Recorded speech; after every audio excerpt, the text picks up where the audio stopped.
Presento al doctor Nelson Rebollo. Él es abogado por la Universidad Mayor de San Marcos. En la Universidad Salesiana ha realizado un diplomado en Derecho Constitucional, un diplomado en Derecho Procesal Constitucional y un diplomado en Derechos Humanos. Es responsable del área constitucional y administrativa del estudio jurídico Consultora de Abogados SC. El tema que abordará el doctor Nelson Rebollo en esta jornada es la acción de inconstitucionalidad concreta desde una perspectiva del ordenamiento jurídico boliviano. Estimado Nelson, muy buenas noches, bienvenido. Buenas noches, querido Damián, también a todos los panelistas que me han precedido. Como siempre, un verdadero placer participar en Latin Juris. Encantado, amigo. Bienvenido, tienes el uso de la palabra. Gracias. Quiero, por favor, que se me habilite la opción de compartir, si es Listo. posible. Por favor. Perfecto.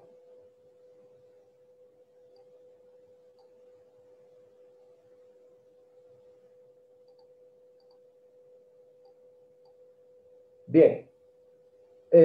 Como introducción al tema de la acción de inconstitucionalidad concreta, simplemente hay que manifestar de que, como imagino que es en la mayoría de los estados latinoamericanos, la acción de inconstitucionalidad tiene dos vertientes, es decir, una concreta y una abstracta, a menos que exista alguna variación que tal vez podamos ir compartiendo ideas a futuro, pero en este caso, en lo que respecta al control normativo de constitucionalidad, en Bolivia se establecen dos tipos de acciones de inconstitucionalidad.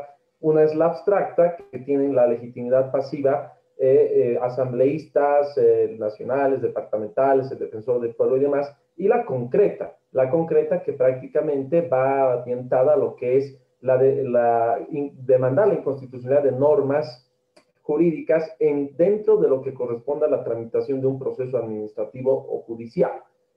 Para empezar, aquí tenemos el contenido de la Constitución Política del Estado Boliviano, donde dice que toda persona individual o colectiva afectada por una norma jurídica contraria a la Constitución tendrá derecho a presentar la acción de inconstitucionalidad de acuerdo con los procedimientos establecidos por ley, es decir, el Código Procesal Constitucional del que el doctor, mi colega y compatriota, ha podido exponer de cierta forma ese contenido.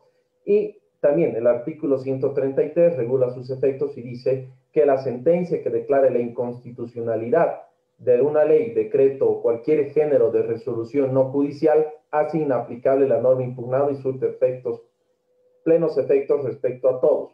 Aquí vamos a lo que es el control de constitucionalidad concentrado, las teorías kelsenianas y demás, cómo nos han siempre inculcado en lo que es la enseñanza del derecho constitucional y por lo tanto cuando se declara inconstitucional norma tiene efectos erga omnes.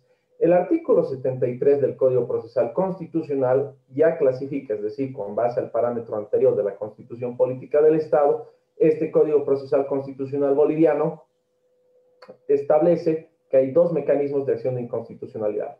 Igual lo que son, obviamente, para impugnar toda clase de normas emitidas por cualquier nivel gubernativo que existe en el Estado. Bien, la legitimación activa, como ya les adelantaba en la introducción, tiene legitimación activa para interponer esta acción concreta de inconstitucionalidad la jueza, juez, tribunal o autoridad administrativa que, de oficio o a instancia de una de las partes, entienda que la resolución del proceso judicial o administrativo depende de la constitucionalidad de la norma contra la que se promueve la acción.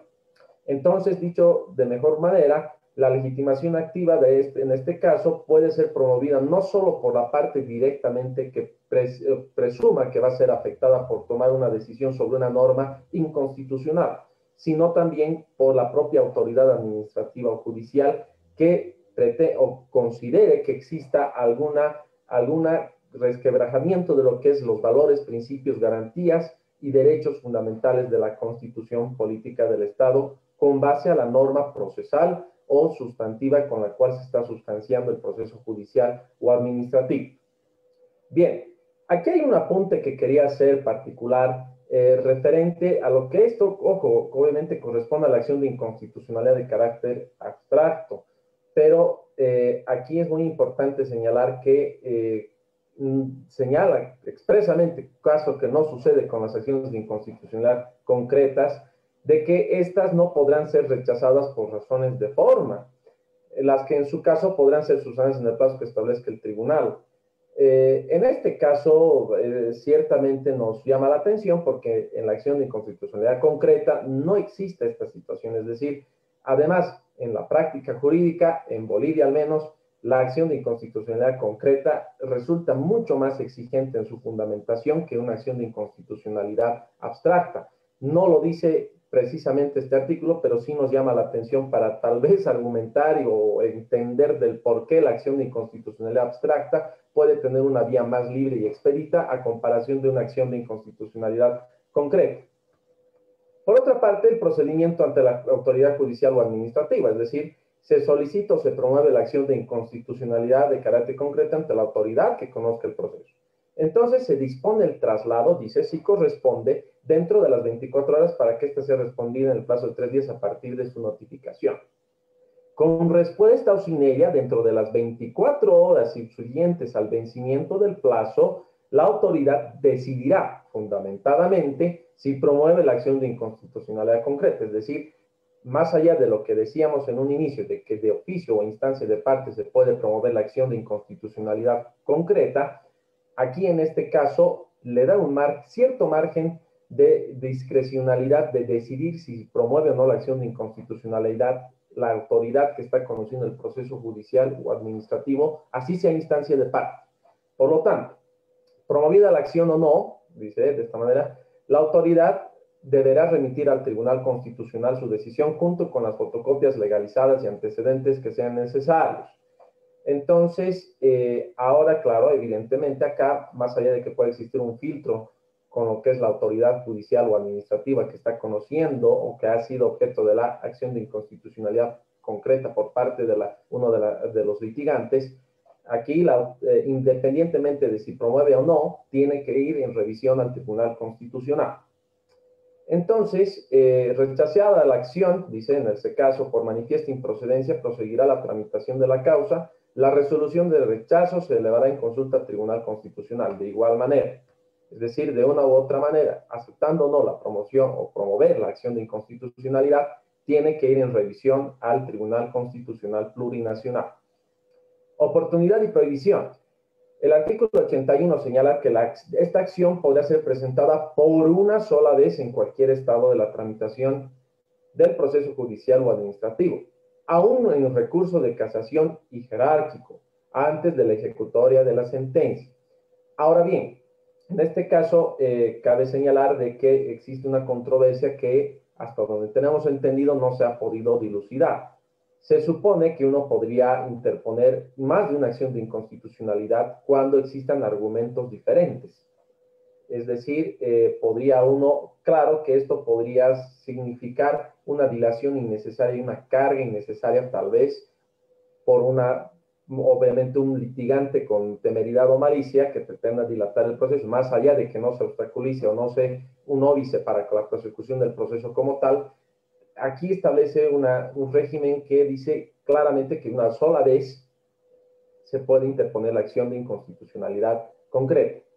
Pero ¿qué pasaría si esta acción de inconstitucionalidad a futuro, por un cambio de patrocinio legal, por darles un ejemplo de un litigante, y este abogado decide interponer una acción de inconstitucionalidad, pero no del mismo artículo necesariamente? ¿Qué pasa si es de otro artículo, pero del mismo compilado o código de normas que se están obviamente poniendo en ejercicio para el juzgamiento judicial o administrativo de esta persona? Esto es una controversia que todavía no se ha logrado dilucidar, pero a futuro esperamos que sí se pueda tener una respuesta con la creación de alguna subregla por parte del Tribunal Constitucional. Bien, lo que decíamos hace rato, en la sustanciación de las acciones constitucionales no se admitirá ninguna acción de inconstitucionalidad concreta. Ahora, claro, evidentemente, la acción de amparo, cuando uno interpone una acción de amparo constitucional, no puede paralelamente o dentro de lo que es la tramitación de esa acción, interponer una acción de inconstitucionalidad. esta es una prohibición, considero, bastante racional, porque si uno está pidiendo la tutela de lo vía por ejemplo, amparo constitucional, que es un control tutelar, a diferencia de la acción de inconstitucionalidad, que tiene un carácter de control normativo, nos parece que es pertinente que esta prohibición se haya establecido para evitar ese tipo de dobles instancias constitucionales activadas de manera innecesaria. Bien, el artículo 82, ahora sí lo que les manifestábamos, de que la prosecución del trámite continuará pese a ser promovida la acción de inconstitucionalidad hasta antes, evidentemente, de emitirse la resolución correspondiente y definitiva para saber, obviamente, la respuesta y tener el conocimiento pleno para tomar el juzgamiento, ya sea administrativo o judicial, de si esa norma es constitucional o no. El artículo 83, el procedimiento ante el Tribunal Constitucional, que tiene ciertas similitudes con la acción de inconstitucionalidad abstracta, señala de que pasará a la comisión de admisión, con los fines previstos obviamente en el Código, y la decisión de la autoridad judicial o administrativa por la que se rechaza promover la acción de inconstitucionalidad concreta será conocida por la comisión de admisión. En el plazo de 10 días ratificará la decisión de la autoridad o admitirá la petición de acción de inconstitucionalidad. Esto va en concordancia con lo que anteriormente estábamos señalando en lo que respecta a que si la autoridad judicial o administrativa decide o no promover la acción de inconstitucionalidad, de igual forma tiene que remitir antecedentes al Tribunal Constitucional y su comisión de admisión será quien decida si es que esta acción de inconstitucionalidad va a ser rechazada o declarada improcedente o va a continuar con la tramitación del mismo para que Sala Plena pueda determinar y definir y dirimir si es que las normas o normas impugnadas son o no constitucionales. Bien, efectos de la sentencia. Las sentencias dictadas por el Tribunal Constitucional Plurinacional en acciones de inconstitucionalidad concreta surtirán los mismos efectos establecidos para la acción de inconstitucionalidad abstracta, lo que habíamos señalado anteriormente. No existe una mayor diferencia en lo referente a los efectos como tal. Las servidoras o servidores públicos y personas particulares que estuvieran obligados a dar cumplimiento a la sentencia y no lo hicieren, serán sometidos a proceso penal a cuyo efecto se van a remitir antecedentes ante el Ministerio Público. Esto quiere decir de que, además, ojo, que los efectos erga omnes de una sentencia constitucional que declare la inconstitucionalidad de una norma tiene efectos, insistimos, erga omnes, es decir, para todos los restantes y habitantes del Estado. No es, a diferencia del control difuso y de las demás teorías que tenemos, donde obviamente en los sistemas, por ejemplo, americanos o anglosajones, pueden inaplicar incluso una norma constitucional o una norma inferior a la Constitución en torno a una interpretación, pero al caso concreto, en este caso sabemos que no es así y su efecto es general y de obligatorio cumplimiento, por supuesto. Bien, ahora, el tema del procedimiento y demás, considero que es importante obviamente conocerlo. Pueden existir algunas variantes o similitudes en lo que respecta a los otros estados latinoamericanos y también de igual manera resaltar de que en el caso boliviano tener un código procesal constitucional inédito, porque antes sí se tenía ley del Tribunal Constitucional, pero no tenía los alcances de regulación que tiene ahora este código. Y el Tribunal Constitucional creaba a través de jurisprudencia sus reglas de cada recurso o acción, pero ahora con este código tenemos de cierta forma algo de certidumbre de cómo estas acciones, qué alcances tienen y qué naturaleza van a obviamente abarcar en cuanto a su ejercicio. Ahora quisiera, por favor, que me permitan exponer estos casos de normas inconstitucionales. Es importante tal vez hacer en el ejercicio de justamente, independientemente de que sea abstracta o concreta, de cómo y cuándo, por ejemplo, se pueden presentar normas inconstitucionales y cómo fundamentarlas y argumentarlas. Cada criterio de cada tribunal constitucional que puede existir de la región puede desarrollar ciertos requisitos o exigencias. En el caso boliviano tiene ciertos requisitos que bastan un poco para decir que son estándares normales, comunes, pero como les decía, en la praxis judicial diaria, lamentablemente las cargas argumentativas no son suficientes para la mayoría de las autoridades en primera instancia cuando se interpone una acción concreta de inconstitucionalidad y a veces para el propio Tribunal Constitucional. Ahora, bien, por supuesto que cuando se considera una norma inconstitucional, cuando es contraria a los valores, principios, garantías y derechos fundamentales consagrados en la Constitución, y no nos olvidemos tampoco, por supuesto, de la Convención Americana de Derechos Humanos y el control de convencionalidad que se tiene que ejercer. Dicho esto, es importante manifestar de que, claro, el contraste que tiene que existir entre argumentar el contenido de una norma y el contenido de la Constitución y su desarrollo, por supuesto, jurisprudencial, porque no nos olvidemos de que más allá de las críticas que pueden existir, por ejemplo, a Alexi, los derechos contendidos por él como principio son mandatos de optimización. Es decir, el derecho a la libertad, el derecho al agua, el derecho a cualquier situación que a nosotros nos ocurra, tiene que tener un desarrollo, un núcleo esencial y demás, y sobre esa base, por supuesto, argumentar el contraste constitucional para lo que estamos persiguiendo en este caso, que es que se declare inconstitucional una norma infraconstitucional. Bien, aquí tenemos un ejemplo interesante que particularmente nos ha tocado ver, referente a una norma administrativa de la autoridad de juegos, es decir, Bolivia tiene una ley de juegos de azar y en esta situación cuando una persona es sancionada por esta autoridad de juegos, uno, por supuesto, inicia el proceso administrativo, asume la defensa correspondiente. Pero aquí está el tema, imagínense, para interponer, les doy lectura mejor al artículo 41 del recurso de revocatoria, que es el equivalente a un recurso de apelación, por supuesto, en materia judicial. El primer recurso que se puede interponer en materia administrativa y luego sigue el recurso jerárquico. Pero el recurso de revocatoria, imagínense, señala como requisito que se debe acompañar el depósito bancario, boleta de garantía bancaria que garantice el importe de la sanción impuesta en la resolución impugnada. En caso de que la resolución impugnada sea revocada, la garantía será devuelta por la autoridad de juegos. A todas luces, este caso considero que no es tan complicado en el entendido de que imagínense que para interponer un recurso administrativo le estén exigiendo en este caso al procesado, que deposite antes el monto de la sanción económica o de una boleta de garantía sobre la sanción. Esto es a todas luces una condena anticipada, vulnera por supuesto la garantía de la presunción de inocencia porque aquí prácticamente se está dando por establecido que el administrado sancionado ya es culpable y debería de hacer el depósito correspondiente ya de la multa o de la sanción, cuando todavía el proceso administrativo no ha adquirido un carácter de ejecutoria porque precisamente existen las instancias correspondientes que asumen obviamente en las vertientes del debido proceso, la defensa forma parte, o el derecho a recurrir forma parte del derecho a la defensa y el derecho a la defensa al debido proceso.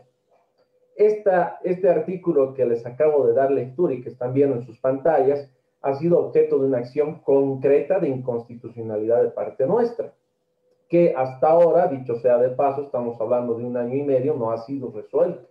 Y según se nos ha manifestado, esto solamente como comentario, existen otras acciones de inconstitucionalidad que se han interpuesto contra esta norma.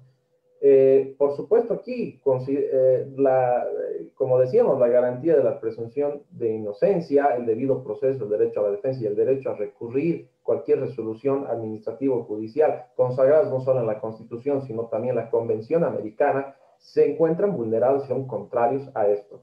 Entonces, esperamos que obviamente esta acción de inconstitucionalidad interpuesta pueda ser positiva y se declare inconstitucional esta normativa.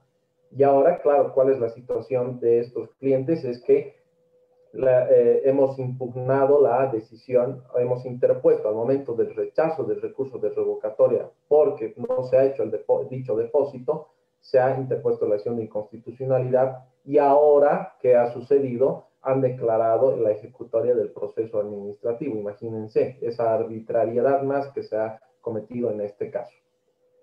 Bien, continuando, este caso es particularmente de boga, por así decirlo, en Bolivia. Está las elecciones municipales y departamentales que van a llevarse a cabo el día domingo han generado bastantes comentarios, no solo políticos, sino jurídicos, especulaciones y demás. Aquí el artículo Ley 026 del régimen electoral, imagínense, establece lo siguiente. Dice que las sustituciones por causa de renuncia de candidaturas, en este caso, podrán presentarse hasta 45 días antes del día de la elección. Y por las otras causales, entre las cuales está la inhabilitación de un candidato, hasta 3 días antes del día de la votación. El renunciante, bueno, que no es el caso que queremos presentar, pero vamos a apuntarlo, ya no podrá participar como candidato en ese proceso electoral ni será reunido.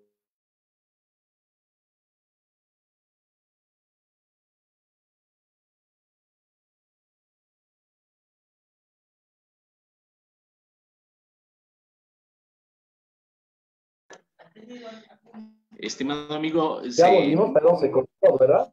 se salió de la proyección. Ah, perdón, creo que había una falla en el internet. Ahora sí, espero que, no sé si ya se pudo ver este tema de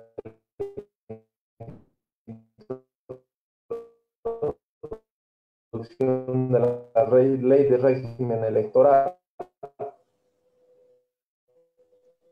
De hecho, se escucha un poco entrecortado.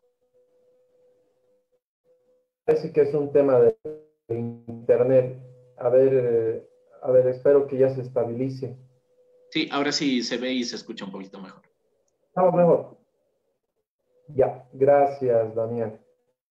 Estaba, no sé si la introducción se pudo entender la introducción de este artículo de la ley electoral. No, O es, justo desde ahí comenzó la falla.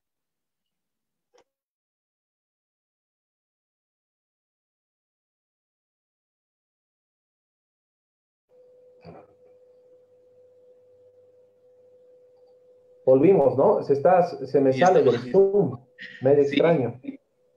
posiblemente sea algún problema de Zoom, porque justo en esa diapositiva eh, es que como que te expulsa de la proyección. Ah, puede ser del Zoom, no del internet como tal, ojalá. Sí. A ver, a ver. Bueno, a ver, esperemos que no vuelva a suceder. A ver, proseguiremos, ¿no? A ver, esperemos que no vuelva a suceder ningún inconveniente.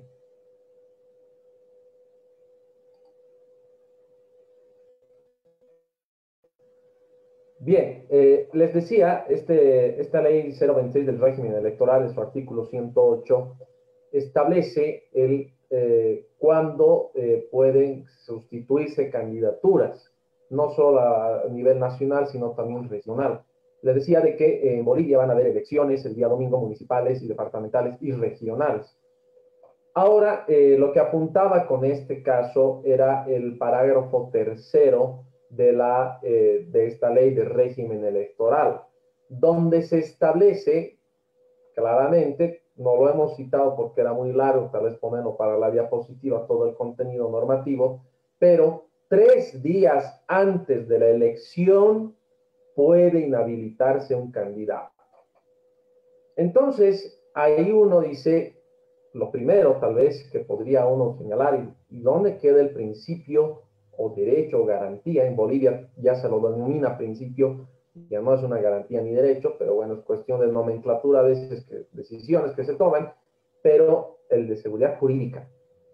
La seguridad jurídica, es decir, justamente entre uno de sus varios elementos, consiste en ver la previsibilidad y el tiempo que tomaría asumir defensa ante en este caso, una inhabilitación.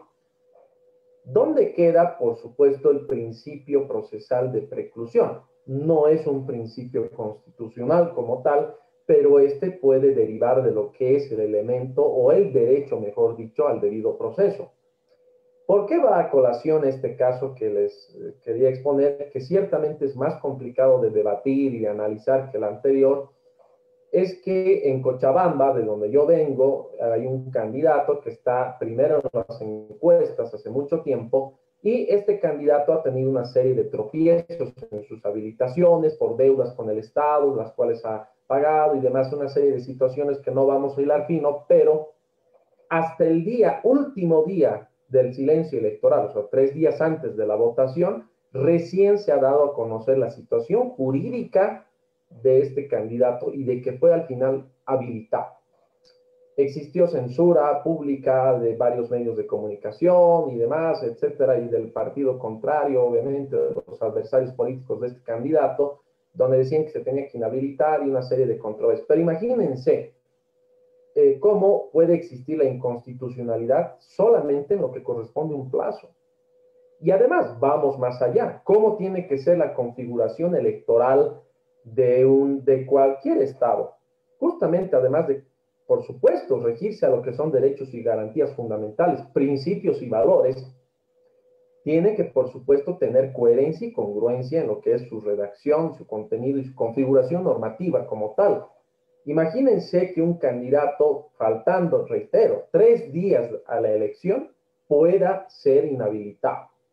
¿Aquí acaso no estaría también vulnerándose el derecho de los votantes mismos, donde en pleno silencio electoral, cuyo objetivo es dar un margen de tiempo para que la población, la ciudadanía, al ejercer su voto, pueda tener un tiempo de razonar, de meditar su decisión el día de la elección?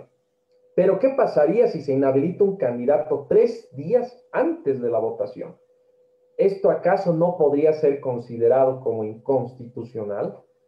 Entendido además de que y reitero nuevamente, tal vez no se me escuchó por la interrupción de la transmisión, el principio de preclusión. Existe un calendario electoral aprobado donde cada tribunal electoral departamental verifica los requisitos de cada candidato y si los cumple o no. Es decir, existe un periodo de tiempo de filtros procesales electorales para que estos candidatos puedan, obviamente, ver si se considera su situación jurídica y ver si pueden ser o no votados el día de la elección. Pero imagínense, 3 días antes de la votación un candidato sí puede ser inhabilitado. Por lo tanto, esto consideramos de que es contrario a lo que son los valores, principios, derechos y garantías fundamentales, no solo del candidato como tal, en concordancia con una interpretación sistemática de la Constitución, sino también de los votantes. Les reitero, este candidato estaba primero en las encuestas, o está hasta la última encuesta, y ¿qué pasaría si este candidato, después de todo, obviamente, el proceso electoral, donde obviamente se invierte no solo, obviamente, recursos económicos, sino también otro tipo de recursos humanos y demás que implica toda campaña electoral, y sea este candidato inhabilitado 3 días antes? Por lo tanto, consideramos que por supuesto, esta norma es inconstitucional y esperamos que a futuro pueda realizarse un análisis de esta disposición que consideramos es a todas luces inconstitucional. Ahora, claro, vamos más adelante. Tenía que citar este recurso extraordinario de revisión. Imagínense, si 3 días antes se puede inhabilitar a un candidato, aquí, en la oportunidad de la interposición de un recurso de extraordinario de riesgo, tómenlo como un recurso jerárquico de reconsideración de una decisión adversa a cualquier candidato. Entonces, aquí imagínense, en 5 días tiene el plazo el candidato que se considera afectado para interponer un recurso extraordinario de revisión ante una eventual inhabilitación que, por decirlo así, no correspondía o no es legal. Ahora, ¿cuánto tiempo tiene el Tribunal Supremo Electoral, que es un órgano del Estado en Bolivia, para resolver ese recurso extraordinario? Tiene 15 días calendario. Imagínense, pero sí 3 días antes se puede inhabilitar un candidato. ¿Qué pasaba si este candidato era inhabilitado a 3 días antes de la elección y de manera ilegal, inconstitucional, como quieran ustedes verlo, pero obviamente no puede presentar una acción de amparo constitucional porque la acción de amparo constitucional tiene un carácter subsidiario, es decir, se tienen que agotar antes todas las instancias ordinarias que permitan restablecer el derecho que se considere vulnerado. Pero imagínense, el tribunal tiene 15 días calendario. Entonces, ahora sí es preciso, en honor a la verdad y a los hechos, considerar de que este candidato el día sábado pasado, ante su inhabilitación, el día viernes pasado, imagínense, a una semana de la elección, interpuso el día sábado un recurso de revisión extraordinaria o de extraordinario de revisión.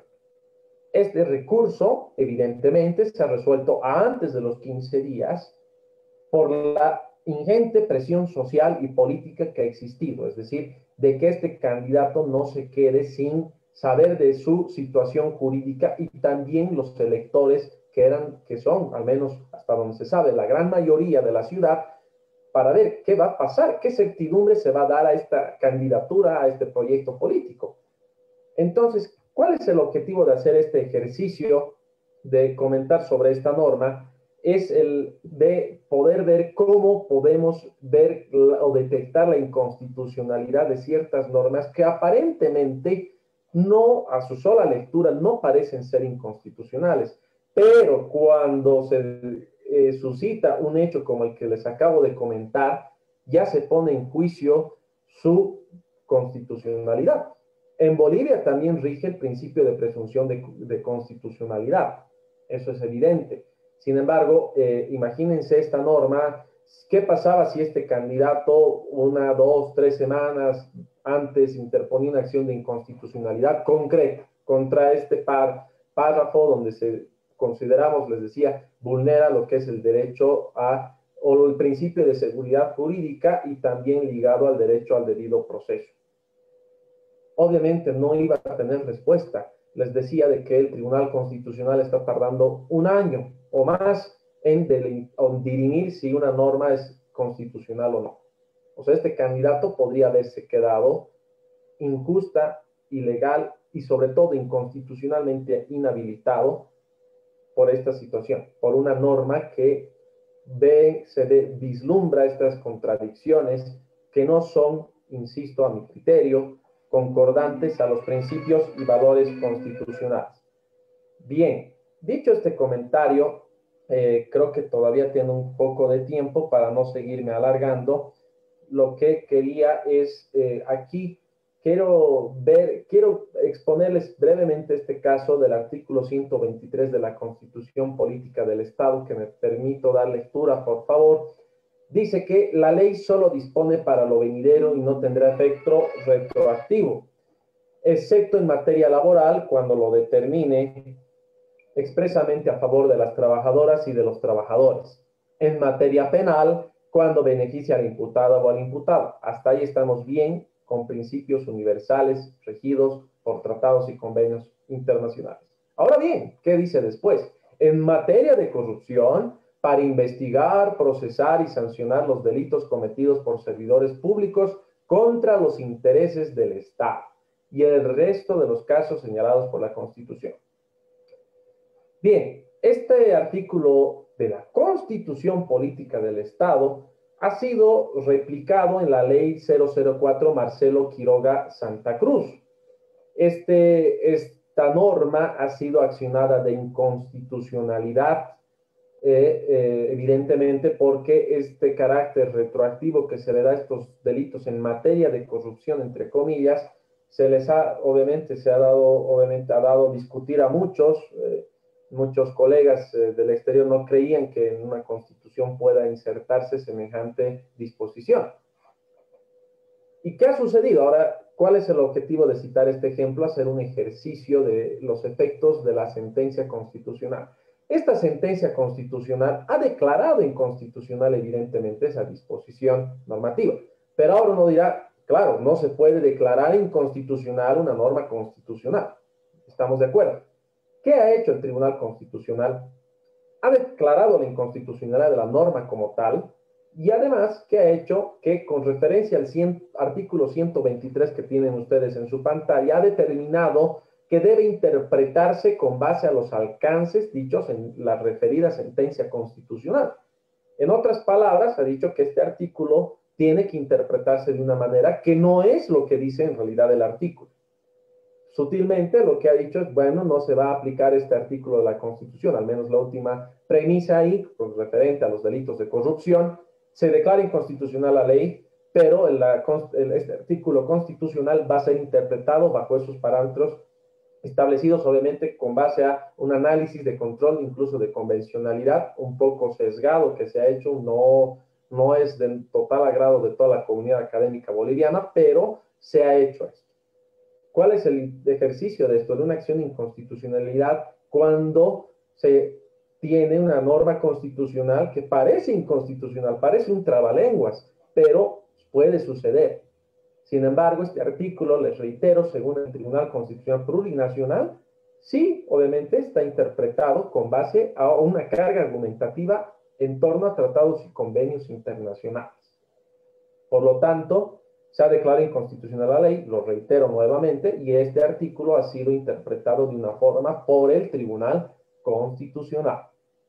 Eso también hemos visto por conveniente citar este ejemplo para que puedan ustedes, estimados colegas de Latinoamérica, tener conocimiento.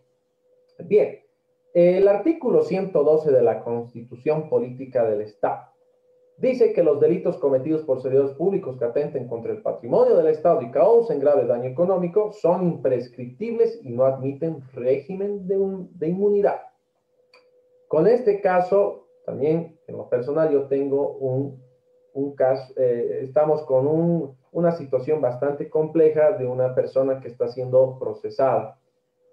Aparte del tema del carácter retroactivo de las sanciones, que se entendía solo en el ámbito sustantivo penal y no así procesal penal, porque la imprescriptibilidad se ha entendido que tiene un carácter más procesal. Eso al menos así lo entendió el Tribunal Constitucional, considero de manera errónea, porque por supuesto que la imprescriptibilidad tiene que ser objeto para la doctrina y el estudio como tal de este instituto jurídico procesal. Está bien que se pueda entender dentro del campo del derecho procesal, pero cuando cualquier instituto jurídico va a tener consecuencias en un derecho, tiene que por supuesto entrar al plano sustantivo penal. En este caso, porque esta persona está pretendiendo ser juzgada al margen de que el plazo de prescripción de ese delito ha sido ya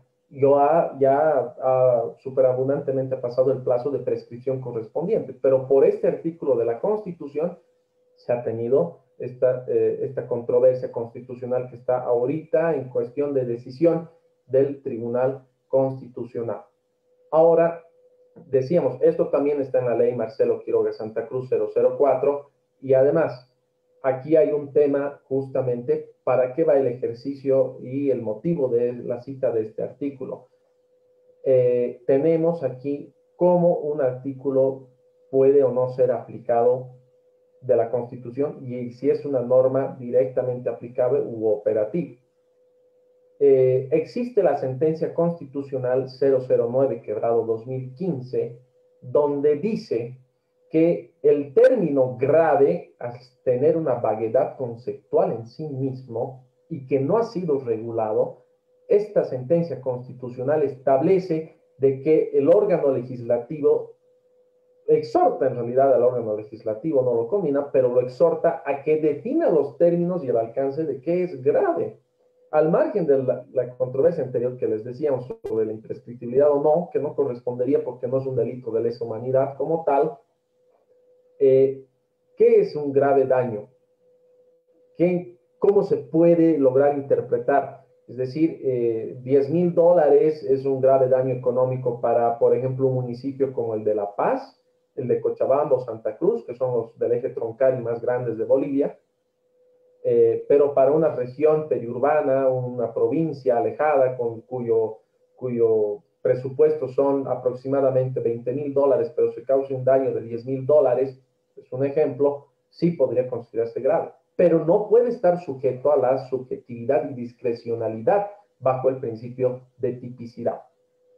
Ese ha sido el objetivo de citar también este artículo para ver cómo en la propia Constitución podemos encontrar incoherencias, incongruencias con base a lo que son principios, valores, derechos y garantías fundamentales que obviamente se operativizan en la ley. ¿Y cuál es el camino para lograr una interpretación conforme? Con base a lo que es el dejar sin efecto una ley, es la acción de inconstitucionalidad. Es decir, que esta ley sea declarada inaplicable por ser contraria a la Constitución y a la vez el artículo constitucional que se dé, que es obviamente no coherente ni congruente con la propia Constitución ni con los tratados y convenios internacionales, pueda ser obviamente interpretado de una forma que beneficie a, o mejor dicho, que sea mejor a los que son principios, valores, derechos y garantías fundamentales, que los decimos hasta el cansancio, que tienen que analizarse de las personas implicadas. Hasta aquí, querido Damián, queridos colegas latinoamericanos, sería nuestra exposición. No sé si tienen alguna pregunta y nuevamente gracias por la oportunidad. Excelente, estimado Nelson. Muchísimas gracias por tu ponencia, muy interesante, la verdad.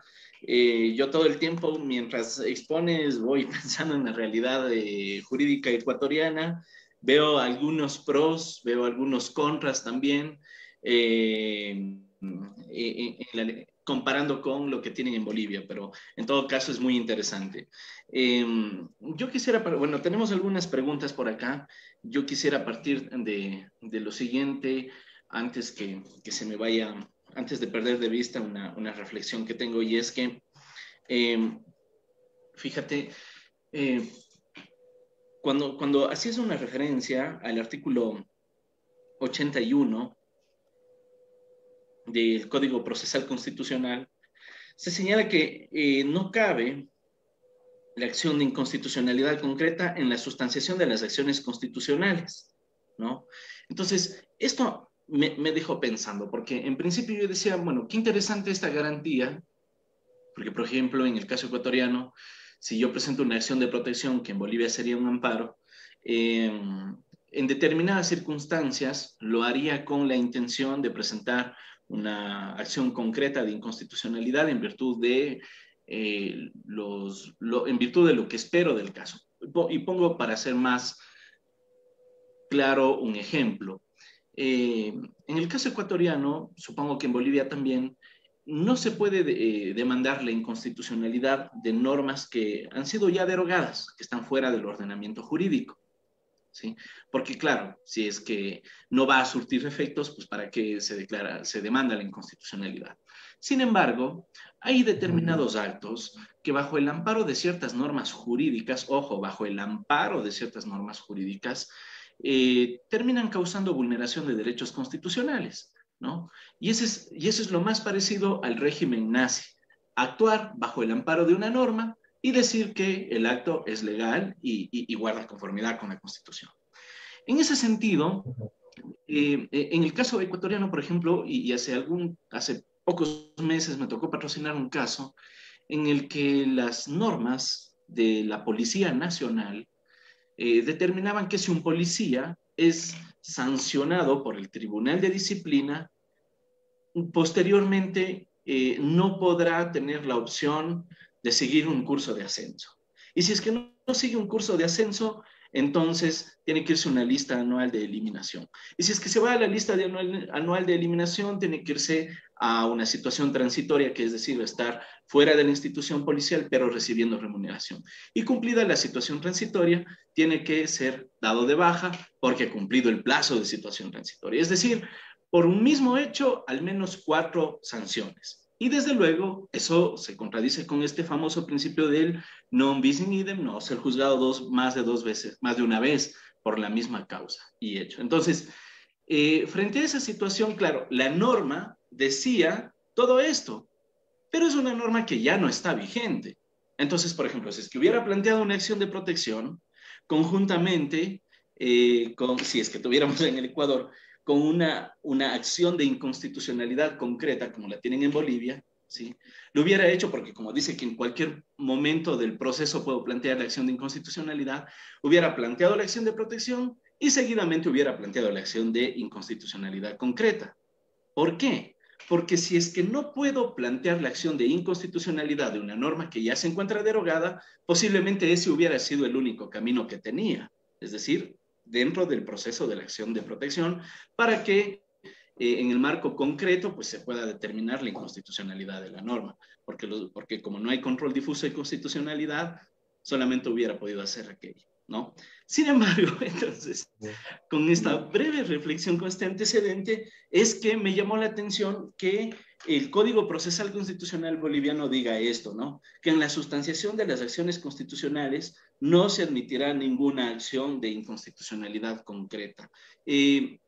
No sé si es que se ha profundizado en esa discusión, cuáles fueron los motivos que le llevaron al constituyente boliviano, perdón, al órgano legislativo boliviano a determinar esta limitación para la acción de inconstitucionalidad concreta, o viene de la misma Constitución. Mira, Damián, el caso que comentas de Ecuador que ha sustanciado, pues es lo que decía, ¿no? Como el tema de la ley electoral. A veces puede dar una apariencia de constitucionalidad en una norma. En el caso tuyo tal vez es más grosero porque son normas que están derogadas, pero llegado el momento de un hecho, una situación, uno ya ahí puede traslucir que existe algo inconstitucional. En el caso boliviano, lo que tú señalas es, no está dicho en la Constitución, solo en el Código Procesal Constitucional. En un criterio a priori, no, yo consideraba que era algo pertinente tal vez de que no se accione dentro de una acción otra acción, es decir, que no se podía ver de esta manera, o dicho de mejor manera, una acción de protección o de amparo en el caso boliviano, veamos y digamos esta acción se va a resolver, entre tanto mi acción concreta de inconstitucionalidad planteada se resuelva. Esto no está permitido, pero bajo un escenario, con base en un escenario que tú planteas, puede darse alguna situación en la cual este parágrafo tendría que tal vez reanalizarse, reinterpretarse o hasta incluso, ¿por qué no?, declararse inconstitucional incluso por la propia Tribunal Constitucional, porque pueden darse situaciones, como tú señalas, de vulneraciones francas a derechos y garantías fundamentales, y lamentablemente, al menos en el caso boliviano, existen situaciones, por ejemplo, donde la delgada línea entre el amparo y una acción de inconstitucionalidad no existe ya, es decir, convenientemente los tribunales de garantía y los tribunales y el Tribunal Constitucional tergiversan estas líneas y con el único objetivo de soslayar la decisión de un caso, señalan si uno interpone una acción de amparo y dice, no, váyase a la acción de inconstitucionalidad, esto no es, la vía de amparo no es la idónea. Y viceversa, la acción de inconstitucionalidad interpuesta nos dicen, no, váyase a una vía de amparo, esto tiene que interpretarse. Es decir, no se los logra entender a ciencia cierta y por justamente el posible daño irreparable que se puede provocar a una persona, es que muchos optan por un amparo constitucional por la tutela inmediata que se pueda brindar. Sin embargo, este caso puede ser discutido, por eso, como decía, y el caso que tú comentas, Daniel, muy ilustrativo también, cómo es que puede darse un caso en el cual la necesidad de plantear ambos recursos pueda presentarse y no necesariamente tendrían que ser considerados, considero al menos, incompatibles. ¿Por qué? Porque la acción de protección o la acción de amparo constitucional, al final de cuentas, lo que está haciendo es tutelar derechos con base a la Constitución, no con base a la ley. La ley se supone que está supeditada a los parámetros de la Constitución. Entonces, bajo un criterio de esa naturaleza, a priori, que lo estamos tal vez produciendo acá, no deberían ser incompatibles. Y el ejemplo que tú has brindado considero que es muy ilustrativo, Damián, y bueno, a ver, para una siguiente exposición, ojalá tengamos algún desarrollo jurisprudencial o algún otro criterio que se pueda, o caso que se pueda presentar para poderlo discutir. Claro que sí. Muchísimas gracias, Nelson. Bueno, por aquí tenemos un comentario de Raúl Rafael Pino Cortés. Dice, en nuestro ordenamiento constitucional colombiano se denomina excepción de constitucionalidad para casos dados en procesos judiciales o administrativos, y por otro lado se establece la excepción de inexequibilidad en el año 1910 y ahora se denomina acción de inconstitucionalidad, la cual es pública, ejercida por cualquier ciudadano. Bueno, ese es un comentario. Catalina Toco Arias dice, Lo de la garantía no atenta con el principio de una justicia accesible para todos. Inclusive la Corte Interamericana falló en ese sentido cuando en el Ecuador, en coactivas, se pedía pagar la deuda para poder presentar demandas. Por ahí hay un comentario y pregunta. Y por aquí también tenemos otra pregunta de David Edgar Zavala Villán. Dice, doctor Nelson, buenas noches. Como ejemplo, en materia tributaria, el artículo 2 de la ley número 3092 nos indica que solo el sujeto pasivo o tercer responsable es el único que puede recurrir a la impugnación judicial a través del proceso contencioso administrativo. En mérito de la protección de los derechos del administrado, doctor, la SC 009 de 17 de noviembre de 2016 dispuso que la administración tributaria también puede interponer un proceso contencioso administrativo.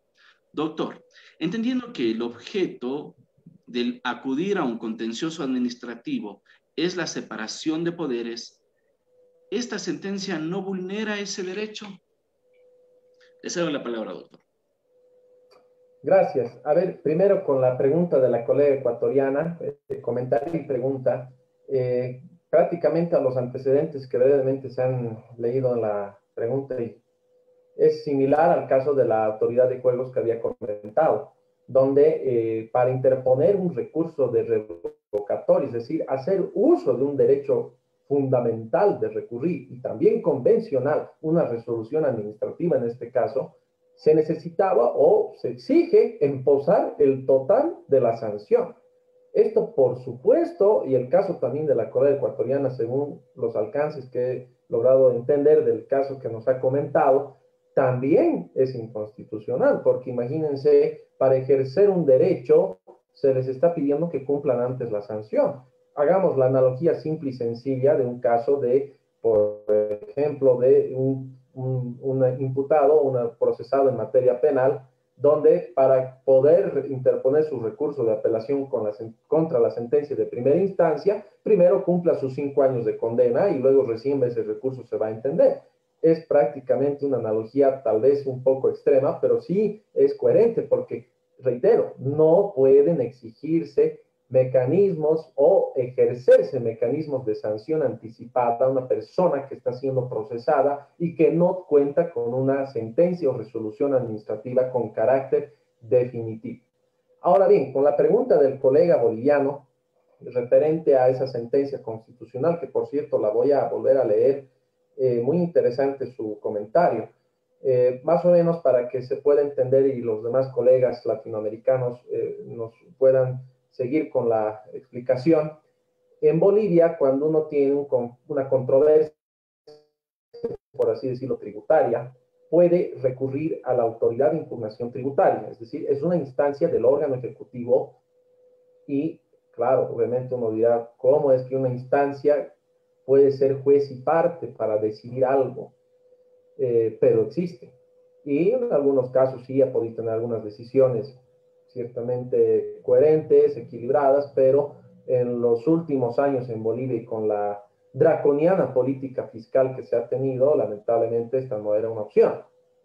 Ahora bien, esta sentencia constitucional que nos dice, claro, en el caso de no recurrir a la autoridad de impugnación tributaria administrativa, es decir, juez, vamos a irnos con juez y parte a decidir nuestros derechos tributarios, pero existe la vía coactiva administrativa fiscal, es decir, recurrir al órgano judicial para que dilucide estos hechos. Bien, ahora claro, ¿cuál era el punto del colega? Decía que esto solamente correspondería, según la ley, al administrado o a la parte afectada, en este caso al contribuyente, para recurrir a la vía judicial. Pero ahora el Estado puede también recurrir a la vía judicial, o sea, es decir, la vía contenciosa. Mi comentario al respecto, yo considero esto que sí es un abuso, en parte, con base a una concepción de, como les decíamos, una draconiana política fiscal, ciertamente pantanosa normativamente hablando y también en cómo se ejecutan los actos tributarios y toman las decisiones. Y ahora, claro, como vemos, estábamos leyendo los artículos de la Constitución boliviana sobre el patrimonio y demás, y cuidar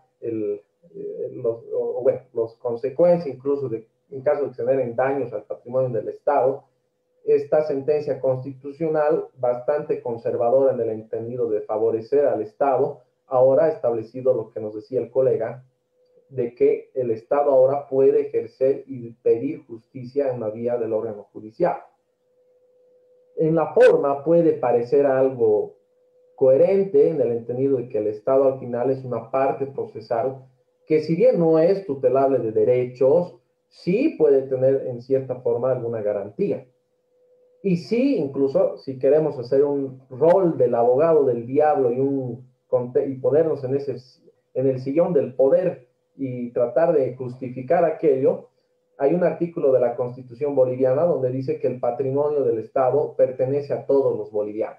Es decir, esta abstracción interesante de cierta forma y controversial en algunos casos puede decir, no, yo al final como agente estatal estoy yendo a la vía coactiva porque estoy cuidando el patrimonio de todos los bolivianos por este contribuyente fraudulento. Controversial, puede dar lugar incluso a otra, por supuesto, otro evento y demás, pero me parece un tanto fuera de lugar. Eso sí es cierto, pero como les decía al final en materia constitucional y como saben que lo amplia que es esta materia, puede suceder de todo y puede darse diferentes ópticas que puedan brindar algo de racionalidad a esa decisión del Tribunal Constitucional Boliviano. Excelente, estimado Nelson. Bueno, muchísimas gracias por tus aclaraciones, por contestar tus preguntas y desde luego por esa magnífica ponencia, porque nos permite a todos seguir conociendo de las garantías a nivel latinoamericano, aprender de ellas, saber lo bueno, lo malo y lo feo de las experiencias en cada uno de nuestros países. Así que muchísimas gracias, estimado Nelson, y pues siempre bienvenido en Latin Juris, amigo. Gracias, querido Damián. Un fuerte abrazo hasta Ecuador, a todos nuestros colegas latinoamericanos que nos están sintonizando. Hasta una siguiente oportunidad. Gracias, Nelson. Bien, y con todos ustedes, estimados cursantes, una vez más, un agradecimiento por acompañarnos a estas horas de la noche, en un viernes. Valoramos muchísimo que nos estén acompañando. Sin más, nos veremos el día lunes, deseándoles a todos ustedes un feliz y reparador descanso y un feliz fin de semana. Hasta el día lunes, 6 de la tarde.